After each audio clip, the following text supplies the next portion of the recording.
প্রত্যেকটা মানুষেরই কিন্তু স্বাভাবিক জীবনযাপন করার রাইটস আছে। তো ও একজন হিউম্যান, ও ক্রিকেটার, তার আগের পরিচয় ও একজন মানুষ, সাধারণ মানুষ।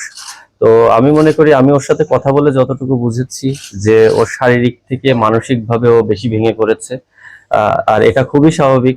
সমাজে যখন ও মাথা উঁচু করে জীবনযাপন করে, একজন ক্রিকেটার কিন্তু সমাজের অহংকার, বা ও যে এলাকায় থাকে সবাই তাকে নিয়ে গর্ব করে। তো এরকম সিচুয়েশনে একজনের ক্ষেত্রে এরকম ঘটনা ঘটে গেলে কিন্তু তার জন্য জিনিসটা মানিয়ে নেওয়া অনেক কঠিন। তো আমার মনে হয় এই ট্রমার মধ্যে ও যাচ্ছে।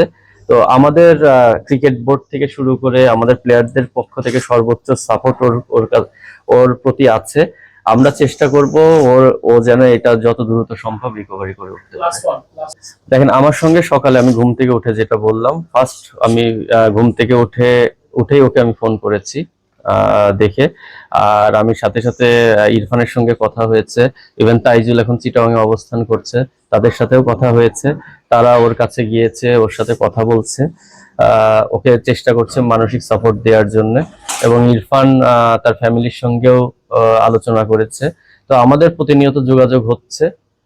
এখন ডিরেক্ট আসলে নাইমের বর্তমান মানসিক যে অবস্থা, ওকে বারবার ডিস্টার্ব করাটাও আমাদের পক্ষে ঠিক না।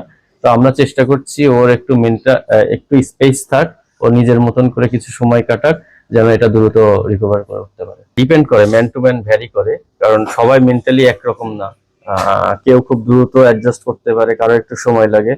আমি তো অবশ্যই দোয়া করবো যেন ও দ্রুত জিনিসটা রিকভার করে উঠতে পারে। আর পারিপার্শ্বিক সাপোর্ট যদি ওর প্রতি থাকে, সবাই যদি ওকে সাপোর্ট করে, আমার মনে হয় জিম্বাবুয়ে সিরিজের আগে ওর রিকভারি করে ওঠা সম্ভব। Thank you. ধন্যবাদ।